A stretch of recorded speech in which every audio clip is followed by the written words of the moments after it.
da luz às trevas. É o período em que a igreja vai se distanciar da palavra de Deus. Neste salmo que nós começamos a ler, Salmo 119, no versículo 105, a palavra de Deus vai nos dizer: lâmpada para os nossos pés é a tua palavra e luz para os nossos caminhos. À medida que nós nos distanciamos da palavra, nós nos distanciamos da luz de Deus, que ilumina o nosso caminho, que nos aponta uma direção, um querer, uma vontade que Deus tem, para todo aquele que nele crê, para todo aquele que é feito filho ou filha, servo ou serva do Senhor. E a igreja, apesar de ser a igreja de Deus, povo de Deus, a família de fé, houve um tempo na história em que ela foi se distanciando da palavra, se distanciando da luz. E aí nós vamos ver um pouco, do que isso trouxe à história da igreja, para romper depois a necessidade de uma reforma protestante, da igreja rever alguns princípios, alguns valores que ela havia adotado, nesse tempo, principalmente nesse tempo que se distanciou da verdade que é a palavra de Deus. Eu quero ler com você, com todos os irmãos e irmãs, o versículo 11, tá? Salmo 119, apenas o versículo 11, mostrando a importância de não só conhecer, mas de guardar no coração, de viver, tá? A palavra de Deus, preceito da lei de Deus revelada em sua palavra. Vamos ler juntos? Guardo no coração as tuas palavras, para não pecar contra ti. E o que nós vamos descobrir então, dentro dessa proposta de reflexão bíblica de hoje? Que se nós não guardamos a palavra de Deus no coração, se não buscamos conhecer e praticar o ensino bíblico na nossa vida, nós pecamos contra o Senhor. E aí deixamos de andar na luz, e passamos a andar nas trevas, e deixamos de ter a luz de Deus brilhando, iluminando a nossa vida, o nosso caminho, e nos arriscamos no proceder, no andar na escuridão. Você que faz aí as suas caminhadas de vez em quando, você que já morou, quem sabe, na roça, já pôde pegar aí um caminho escuro, um trilho, e você sabe dos riscos, do receio que vai no nosso coração quando nós estamos numa rua mal iluminada, pelos riscos, pelo medo que nos vem, pelo perigo que vivemos. Podemos cair, podemos tropeçar. Se estamos numa trilha, no meio do mato, podemos nos arranhar, podemos errar o caminho também, porque você não pode identificar bem, qual que é a trilha correta.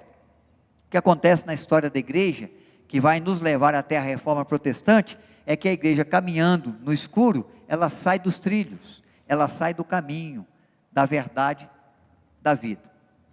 Ela começa a andar por veredas tortuosas, ela começa a colocar o seu pé em lugares escorregadios, ela abandona a vontade de Deus, e passa a viver a sua própria vontade. Ela abandona o querer de Deus, e ela passa a viver o seu próprio querer. Ela sai e deixa a missão que Deus lhe confia, para viver uma outra missão que Deus nunca confiou à igreja, mas que a igreja chama para si mesmo, como se fosse uma verdade de Deus para o seu povo. Então as reflexões que nós vamos poder viver hoje, tá? Pensando aí, da luz para as trevas, no caminho da reforma protestante. Deixa eu só ligar aqui, que eu não liguei ainda, Gabi, agora vai, tá? Deixa eu ver aqui. Aí. O que acontece, que é a primeira coisa que nós temos que considerar. Primeiro, acontece que, com o passar do tempo, a igreja que era perseguida, que sofria prisões e açoites, que era pressionada por seu testemunho, por sua fé em Cristo, que tinha o Império Romano no seu calcanhar, prendendo, açoitando e até matando, muitas das vezes matando, fazendo muitos mártires, agora vai se coligar com a igreja. Vem o tempo de Constantino, o imperador. Um tempo em que o Império Romano vai sendo de novo unificado. Ele forma um único governo político. Ele forma um único exército. E agora ele quer ter uma única religião. O cristianismo, com certeza, no tempo do Império Romano, do tempo 0 de Cristo até o tempo 300 da era cristã, foi o movimento religioso mais perseguido. Foi o movimento religioso que o Império Romano mais combateu.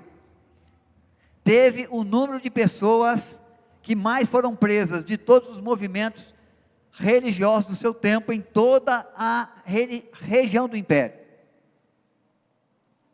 Mas quando Constantino levanta o censo para observar a presença religiosa no Império, ele percebe o quê? O cristianismo é a maior força religiosa do Império Romano, nos anos 300 depois de Cristo, mesmo sofrendo açoites, mesmo sofrendo prisões, mesmo tendo muitas pessoas mortas. Constantino também havia tido um sonho, uma visão, porque no tempo das suas conquistas, andando pelos campos de batalha e enfrentando outros exércitos para unificar de novo o império, ele teve uma visão que, na visão ele recebeu a seguinte instrução: vença por este sinal, e o sinal era o sinal de uma cruz. Constantino então tomou uma bandeira branca, botou uma cruz vermelha, que ia à frente dos seus exércitos, e à frente dos seus exércitos, essa bandeira, esse símbolo que representa o cristianismo, ele ia alcançando as vitórias. Quando ele vai então fazer a unificação do império, o que ele faz? Ele faz cessar a perseguição ao cristianismo. A igreja que era perseguida, que não podia se reunir, a igreja que não podia declarar que Jesus é Senhor, agora pode declarar que Jesus é Senhor. A igreja que não podia fazer cultos em praça pública, que não podia abrir templos como esse, receber pessoas para adoração ao nome de Deus, agora pode receber pessoas, pode se reunir, pode se congregar, pode pregar em praça pública, pode realizar os seus eventos. O Império Romano não mais persegue o cristianismo. Cessou-se a perseguição. O próximo imperador vai fazer algo ainda mais importante, vai designar o império, o cristianismo, a religião do império. Vai oficializar que o Império Romano agora apoia o cristianismo em toda a região onde ele domina, politicamente. E que é imprescindível que toda pessoa, que todo cidadão, que está no controle político do Império Romano, seja de religião cristã. E aquele agora que não é de religião cristã, vai sofrer a perseguição que o cristianismo sofria. Vai sofrer dos açoites, das prisões, e até as mortes, se fosse necessário, que o cristianismo sofria. O que acontece com isso, meus irmãos? Acontece o seguinte: acontece que muitos vêm para a igreja sem a conversão, sem o conhecimento da palavra, sem saber qual é a vontade de Deus, o querer de Deus, o mandamento de Deus, sem ter a palavra de Deus como lâmpada para os pés, como luz para os caminhos, sem ter essa preocupação que o salmista manifesta no versículo 11, de guardar no coração a tua palavra para não pecar contra ti. Ele vem, não por conversão ao cristianismo, não por entender que Jesus, o enviado de Deus, para salvar o perdido, de fato morreu em Jerusalém, verteu sangue puro, precioso, que nos purifica de todo pecado, que o Jesus de Nazaré é o enviado de Deus para salvar o perdido, de que o plano de salvação de Deus, com perdão de pecado e vida eterna, a humanidade foi cumprido, foi consumado na cruz, e Cristo declarou: está consumado, a obra redentora do resgate do ser humano, de criatura de Deus para filho de Deus, daquele que estava destituído da glória de Deus, para agora viver a graça de se tornar filho de Deus e herdeiro do seu reino, para reinar com ele em toda a glória para sempre. Enquanto o Império Romano está, irmãos, perseguindo a igreja preserva a sua pureza, e a igreja preserva a sua conversão genuína. Por quê? Porque ninguém ia se dizer cristão e colocar a cabeça na espada de Roma, se não fosse de fato cristão, se não fosse por conversão genuína, se não fosse por entender de fato que Jesus é o Senhor, é o Salvador da sua vida, da sua alma. Ninguém ia brincar de ser cristão e correr o risco de ter a sua casa invadida em qualquer hora do dia ou da noite e ter os seus filhos levados para servir ao Império Romano, porque ele agora se diz cristão, ou ter as suas colheitas tomadas dos celeiros, ou ter as suas mercadorias retiradas das lojas, ou ter a sua vida privada da liberdade em cativeiro romano, porque ele se dizia cristão. Ninguém queria brincar de dizer que era cristão sem ser cristão, sendo que sabia que corria o risco de ser lançado numa arena e ser devorado por feras, ou ser morto por gladiadores, em diversão ao povo de Roma. Porque é isso que acontecia quando as pessoas se diziam cristãs dentro do Império Romano, enquanto o Império Romano perseguia a igreja. Então, cada pessoa que se dizia cristã, ela era de fato cristã, conversão autêntica, que zelava pelo cumprimento da palavra de Deus, que buscava ter o proceder daqueles que amam o Senhor, amam a sua igreja, amam o seu reino, a ponto de dar em favor dessa fé a própria vida. Mas quando o Império Romano vai coligar, e vai dizer que agora, né, a religião oficial do Império é o cristianismo, a pessoa ela não vem mais por conversão, ela vem por conveniência. Por quê? Porque ela não quer o Império Romano no seu calcanhar, ela não quer receber os açoites do Império, as prisões do Império, ela não quer ter, de maneira nenhuma, o Império Romano trazendo punições para a sua vida, para a sua história, porque ela se diz não cristã. Então ela vem para a igreja sem se render a Cristo. Ela se diz cristã sem o desejo de guardar no coração a palavra de Deus, mas simplesmente porque lhe convém. Entenderam como é que a coisa mudou? A igreja vai começar a caminhar para as trevas, para a escuridão, porque ela não vem com o conhecimento, com o apego, com o desejo de obediência à palavra de Deus.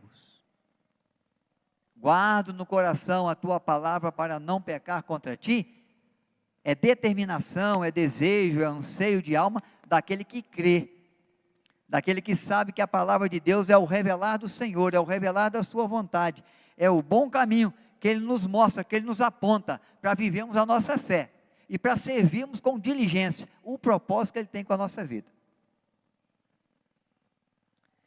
Então é nesse momento, que seguindo aquela parábola contada por Jesus, né, do joio e do trigo, que o Senhor da seara vê semear no meio da sua seara, o joio no meio do trigo.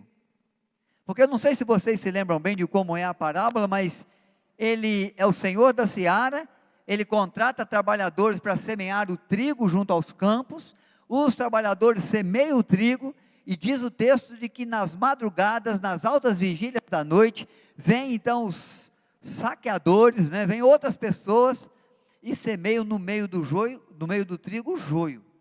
E quando começa a brotar tudo, eles percebem o quê? Tem joio no meio do trigo. Eles vão procurar o Senhor e dizer: Senhor, como é que nós vamos fazer? O Senhor quer que a gente arranque o joio do meio do trigo de uma vez? Nós percebemos, alguém sabotou a nossa semeadura, os nossos campos. Plantamos trigo, veio alguém, semeou joio.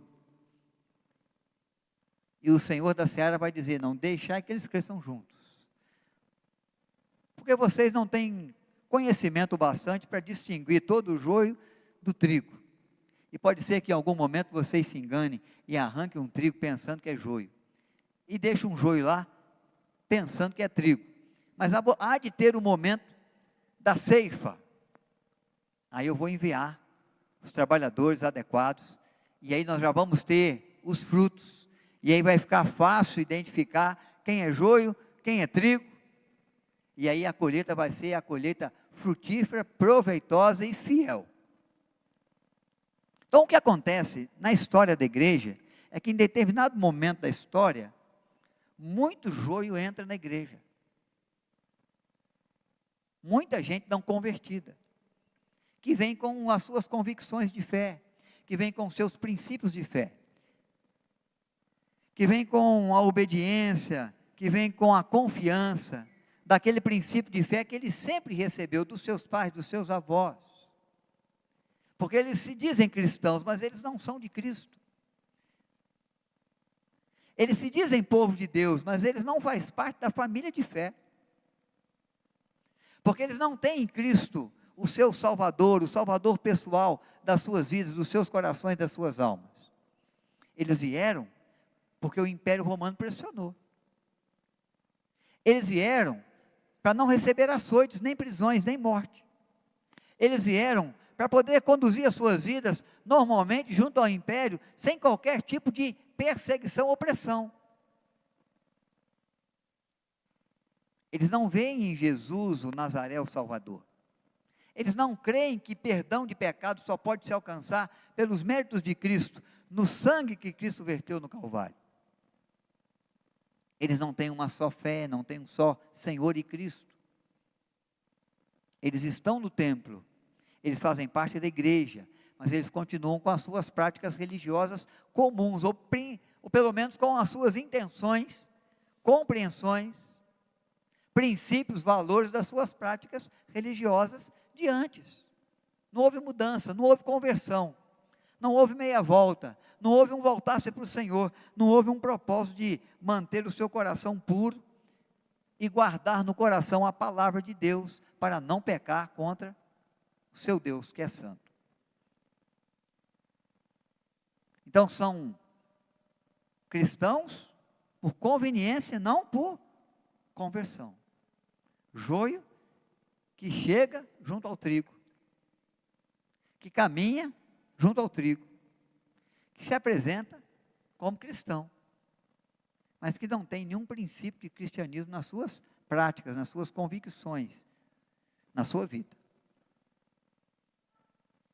Sem dizer, irmãos, que muitos deles eram o quê? Pessoas, líderes religiosas no seu princípio de fé, que tinham uma certa habilidade para conversar sobre religião, para conversar sobre temas como perdão, como vida eterna, como a vida depois da morte, como adoração que alcança o resultado dos céus,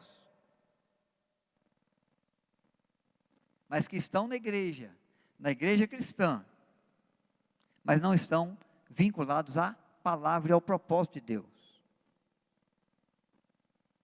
São chamados cristãos, evangélicos, mas no seu viver não há nada da fé evangélica aí.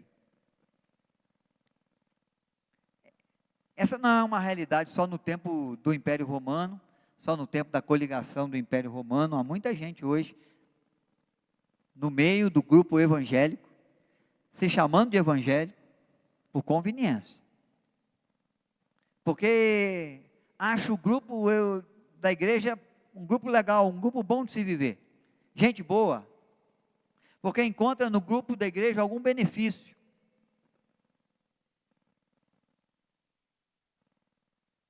Porque tem algum interesse que está sendo assistido na sua participação junto à igreja, então acha que é bom que eu permaneça aqui, que eu seja identificado como um cristão. Há muito cristão nominal, mas não praticante. Há muito cristão de rol de membro de igreja, mas que não faz parte com o seu nome arrolado ao livro da vida, porque não exerce a sua fé, não proclama a sua fé com fidelidade ao Senhor. Não tem nenhum comprometimento com o propósito da fé cristã, não tem nenhuma preocupação com o ensino da Escritura para o seu viver. Ele vem à igreja, ela participa dos trabalhos da igreja, mas quando sai dos portões da igreja para fora, você, ou ele, ou ela, tem a vida que quer ter. Conduz as suas decisões como gostaria de conduzir. faz as suas escolhas ao seu bel prazer, como se a palavra de Deus nada tivesse a ver com a nossa palavra, sendo que o mandamento de Deus nada tivesse a ver com a nossa vida. Porque quem sabe você convive com a igreja, convive com o evangelho, mas sem a conversão, por conveniência, porque é simpático ao evangelho, porque tem uma pessoa querida aqui, porque acha que ir à igreja faz bem, e faz bem. Há cristãos e há não cristãos. Se achegar na presença de Deus com o coração contrito, arrependido, sempre alcança o socorro de Deus, a misericórdia de Deus, o consolo de Deus e quem sabe um dia o quebrantar do Senhor para a nova vida que Ele pode dar.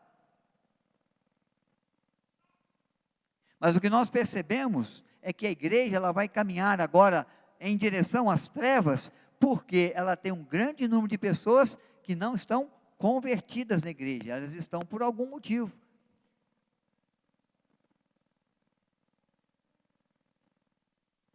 Que lhe é conveniente.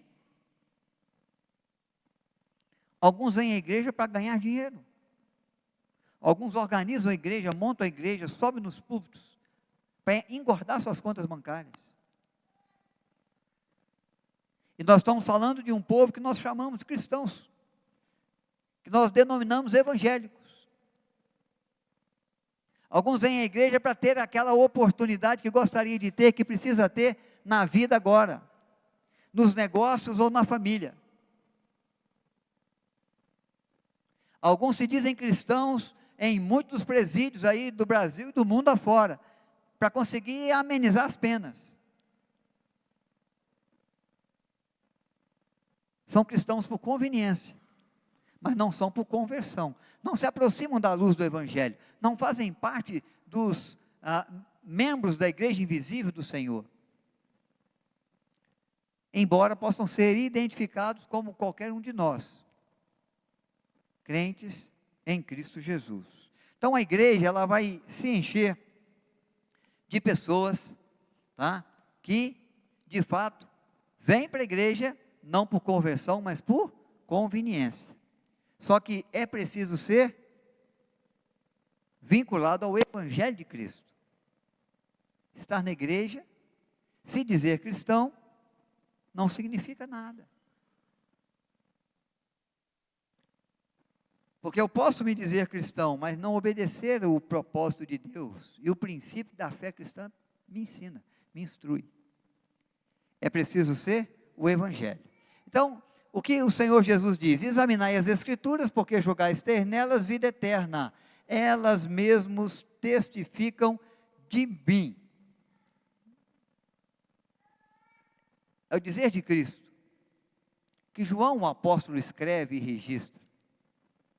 É um chamado de Cristo à observância da lei do Senhor, que nos é revelada na sua palavra. Que o salmista no Salmo 119 traz como algo de grande produtividade, de grande importância, para aquele que quer expressar o seu amor a Deus. Porque não adianta ser da igreja, é preciso ser do evangelho. E aí há alguns ensinos que a palavra de Deus mesmo chama e nos chama a conhecer mais e mais das Escrituras. Eu já mencionei o Salmo 119 e 105. Lâmpada para os meus pés é a tua palavra, luz para os meus caminhos. É ela que vai nos conduzir na luz. Sem ela, nós andamos em escuridão, em trevas. Paulo, quando prega aos bereanos, irmãos lá em Bereia, ele começa a observar que ele cita a lei de Moisés, ele cita o escrito profeta, ou dos profetas, que disseram assim diz o Senhor. E quando os bereanos tinham acesso às Escrituras, eles corriam nas Escrituras para verificar se é assim mesmo como Paulo havia dito. E Paulo vai dizer, eu louvo os bereanos, porque eles vão conferir na Escritura se é assim mesmo. Ou seja, eles vão ouvir o ensinamento do apóstolo, do líder da igreja, daquele que proclama a Escritura, que ensina as verdades de Deus, mas eles não querem fazê-lo sem observar nas Escrituras se é assim mesmo. Porque a palavra de Deus está acima da palavra de qualquer ser humano. Porque a palavra de uma igreja, de uma instituição chamada igreja, ela está abaixo da palavra de Deus, que é a Bíblia Sagrada. E o que a igreja vai dizer, a igreja vai fazer, a partir da coligação com o Império Romano, é dizer, não, a palavra do clero é a palavra de Deus. O que o pregador proclama, o que o clero da igreja proclama, é a palavra infalível. Se você ouvir o clero, você está ouvindo o próprio Deus. A palavra do concílio da igreja, as decisões que a igreja toma, os dogmas que ela cria, está acima das Escrituras. E aí começou a surgir ensino bíblico, que não era de Deus, não era bíblico de verdade. Testemunho das Escrituras que não testemunhavam verdadeiramente de Cristo. Por exemplo, nós sabemos, e a Bíblia nos fala, a salvação vem de Deus, e a salvação é por fé em Jesus. Crê no Senhor Jesus, será salvo. Porque Deus amou o mundo de tal maneira que deu seu Filho, para que todo aquele que nele crê tenha vida eterna. Não pereça, mas tenha vida eterna. E a igreja começou a pregar que a salvação vem de Deus, a salvação é confiada à igreja, e a salvação só é oferecida por Deus. Se a igreja colocar a mão sobre a sua cabeça e realizar o batismo. Sem o batismo cristão oferecido pela igreja, você jamais vai herdar os céus. E mesmo que você tenha recebido o batismo cristão, pela mão da igreja, se algum dia, por algum motivo, ela te vê como herege, e retirar a mão da sua cabeça, e aplicar sobre a sua vida uma prática religiosa chamada excomunhão, você está condenado ao inferno, independente da fé que você tenha. Se seja fé em Jesus ou não. Seja a fé em Jesus ou não.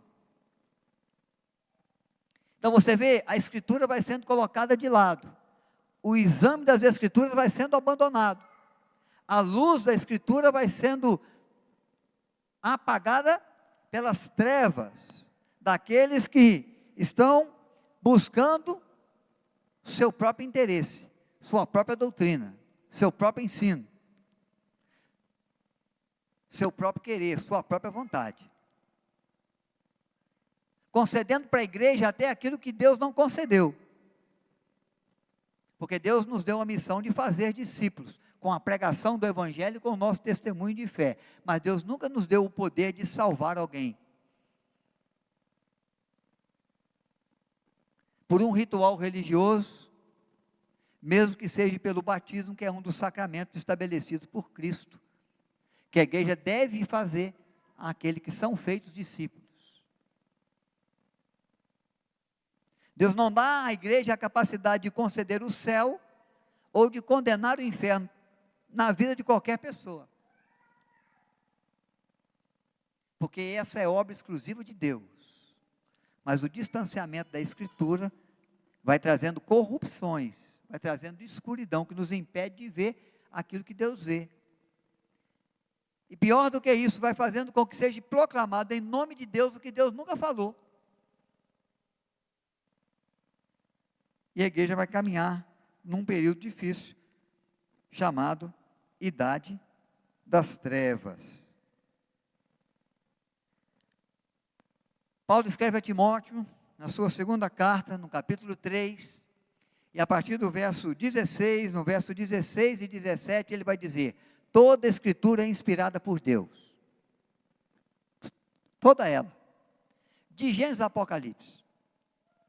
É Deus quem sopra no coração dos autores. É Deus quem inspira, quem coloca dentro da alma deles, do coração deles, aquilo que eles têm que escrever. Aquilo que Deus quer revelar. Não surge da ideia, da criatividade de cada autor, mas vem da mente sábia do Senhor. toda a Escritura é inspirada por Deus e útil para o ensino, para a correção, na justiça, para a repreensão. Vai falar da utilidade, da inspiração e da utilidade da Escritura. Para quê? Para que possamos observar o propósito de Deus em razão dos seus ensinos na palavra que nós chamamos de Bíblia Sagrada. Quanto mais nos aproximamos da Bíblia, mais nos aproximamos da luz de Deus para nós. Quando nós formos observar os reformadores, e vamos nos lembrar de Martim Lutero,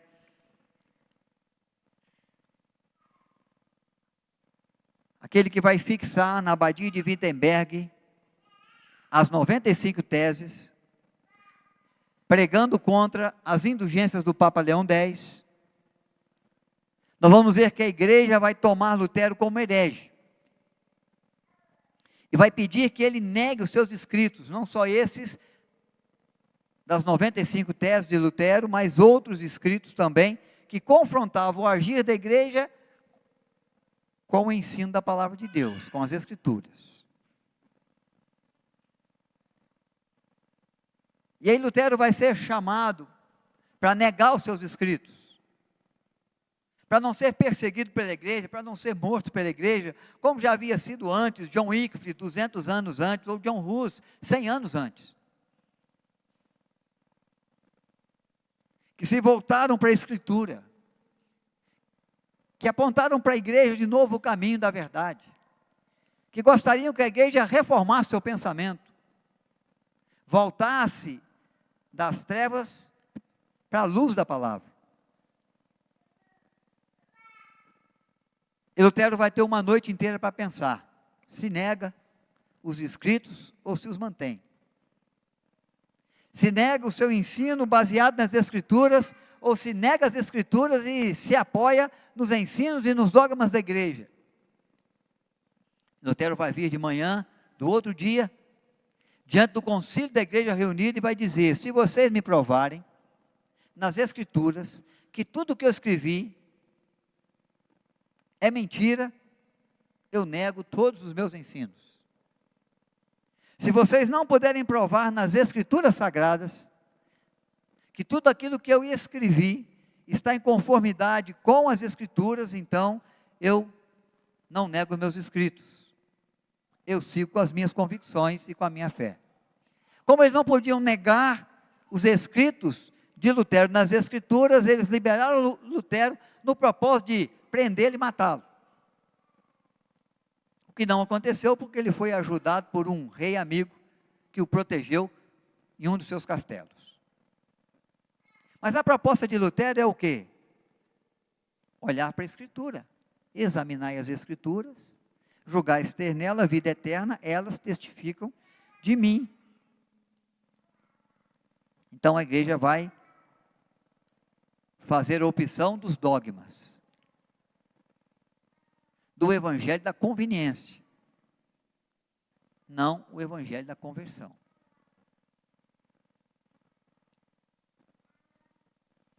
Sem a luz das Escrituras, o andar no escuro, a corrupção da igreja é inevitável. E aí as coisas vão surgindo na vida da igreja, uma após a outra, depois da coligação com o Império Romano, quando o Império Romano toma o cristianismo como religião oficial do Império. Eu quero mencionar algumas coisas que foram aprovadas pela igreja, e que vem sendo aprovada pela igreja, que vai demonstrando de que a igreja passou a caminhar fora da luz, andar nas trevas, e romper o seu propósito de relacionamento com Deus. Em 320 da era cristã já começou-se a ação do acender de velas e da intercessão pelos mortos. No propósito, na intenção de você livrar os seus entes queridos falecidos de um estado de corrupção chamado de purgatório.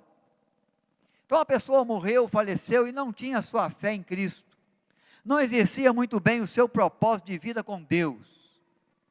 A igreja dizia que ela estava num estado chamado o purgatório. Não é o inferno, não é o céu, é um lugar intermediário, onde ainda pode se decidir sobre o futuro da sua eternidade. Se você acender bastante vela para iluminar o caminho daqueles que andaram na escuridão, se você realizar bastante missas e cultos, se você interceder bastante por essas vidas, elas vão tendo as suas almas purificadas. E aí aqueles que não puderam alcançar o céu por suas boas obras, por seu bom procedimento, pelo seu próprio caminhar de fé, vão poder ter agora o seu caminho iluminado pela sua atitude. Você, familiar, que está acendendo velas e rezando pelos mortos, para que eles alcancem a graça da glória de Deus na eternidade. A Bíblia diz que a salvação pertence a Deus e que essa salvação ela é definida aqui na nossa vida. Depois da morte, só juízo de Deus. Condenação de Deus ao inferno por toda a eternidade, pelos pecados praticados e pelo não exercício da fé salvadora em Cristo. Ou salvação de Deus para aquele que creu em Cristo e tem o sangue de Cristo sobre a sua cabeça, e não precisa pagar pelas suas culpas, porque Jesus já pagou. E aí ele tem na pessoa de Cristo a absolvição de todos os seus pecados, e a justiça de Deus foi aplicada em Cristo lá na cruz do Calvário, e ele pagou a culpa que era minha, a culpa do meu erro, a culpa que era sua, do seu erro, do seu pecado. E agora Deus vai nos conceder por graça a eternidade com Ele, nos céus, na Nova Jerusalém.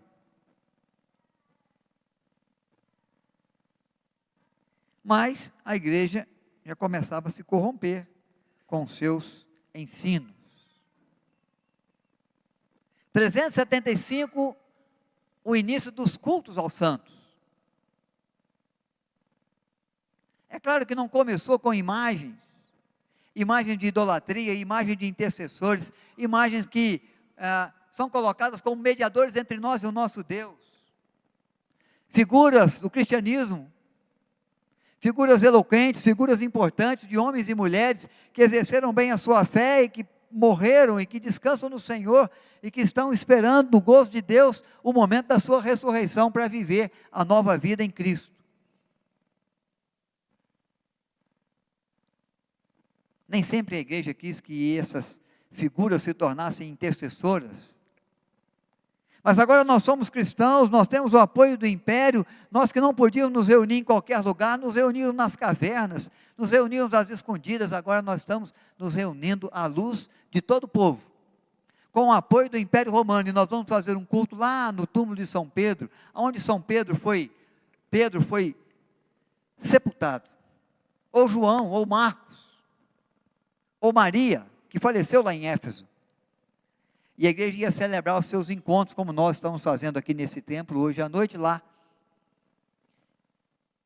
E lá, algum dos irmãos solicitava de Deus uma bênção, em favor do trabalho, em favor da saúde, em favor da família, em favor do casamento, em favor da luta por um pecado, vencer na luta do pecado.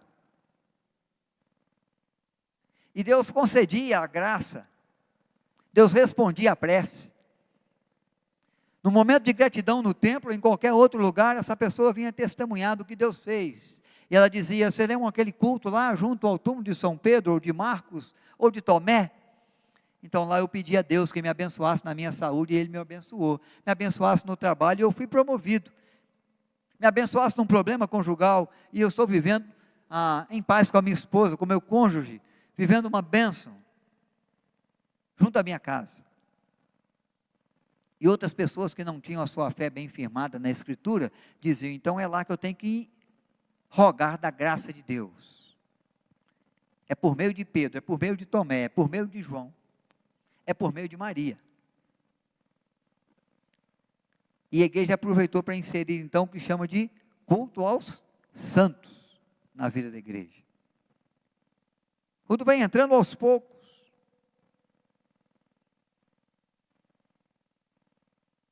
O uso da roupa sacerdotal, 500 depois de Cristo. Bonifácio se declara Papa, 600 depois de Cristo. o bispo universal da igreja. A obrigação de beijar os pés do Papa, 606 depois de Cristo. A adoração às imagens, 890 depois de Cristo. E assim a igreja vai caminhando na sua corrupção. A invenção do rosário, 1010 depois de Cristo. A venda das indulgências, onde você poderia comprar com dinheiro o perdão de pecados, 1190 depois de Cristo. E como Deus ia preservando muitos fiéis na igreja, o que acontecia? Alguns iam olhando para a Escritura e iam dizendo, nós precisamos corrigir essas coisas. Nós precisamos voltar à prática das Escrituras. Nós precisamos trazer para dentro da igreja a luz do Evangelho, para dissipar a escuridão e o engano, o engodo, no exercício da fé e das práticas religiosas.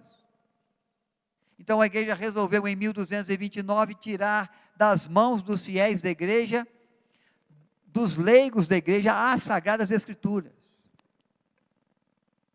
Hoje eu não conseguiria fazer isso.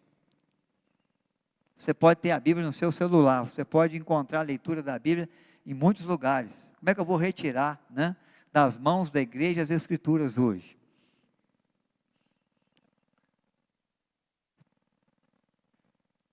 Mas no tempo de 1229 era fácil. As Escrituras ficavam nos palácios ou nos templos.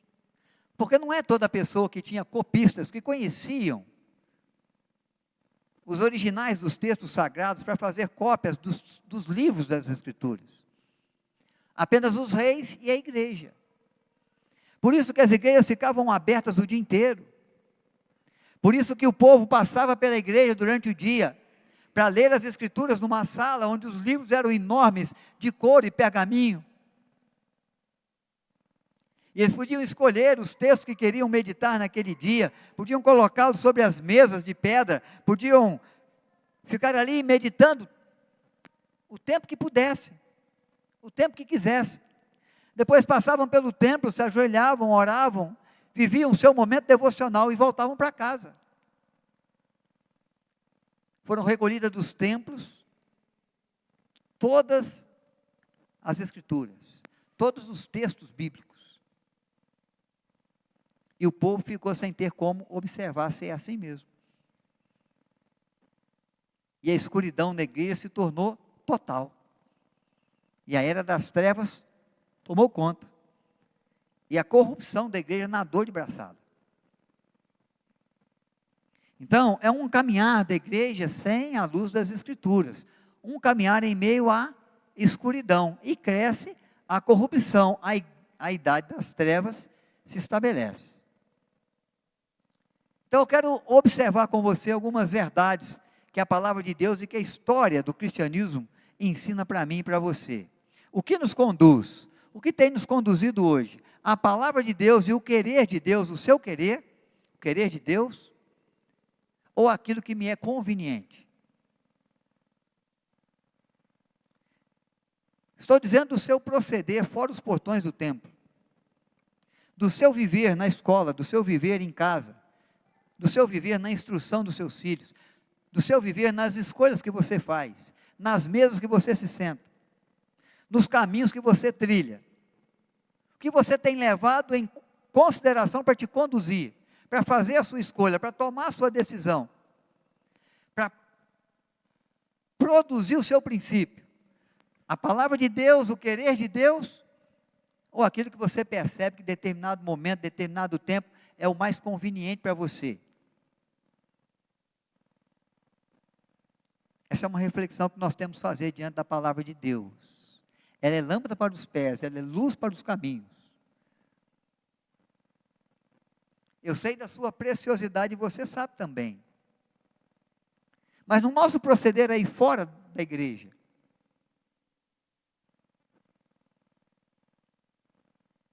nós nos conduzimos pela palavra de Deus, nós agimos, nós escolhemos, nós fazemos as nossas opções de vida, de viver, dentro daquilo que a palavra de Deus me instrui. Eu prefiro continuar com aquilo que me é conveniente?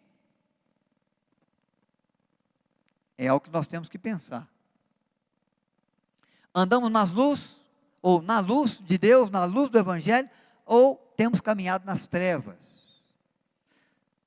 Naquilo que a palavra de Deus aponta, ou naquilo que o meu coração enganoso me conduz para andar? Porque não há comunhão entre luz e trevas. Ou eu ando na luz, ou eu ando na escuridão.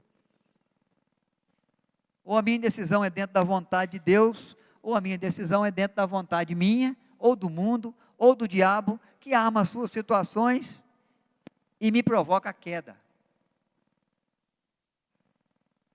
Ou é o meu coração enganoso, ou é o coração, a pressão do mundo tenebroso que me cerca. Ou é a artimanha do maligno, que conhecendo as minhas fraquezas, sabe muito bem onde vai colocar o laço do passarinheiro para me prender. Se eu ando na luz, é o testemunho da luz. Cristo veio para ser luz de Deus entre os homens. E o proceder de Cristo foi o proceder de fazer a vontade do Pai que lhe enviou.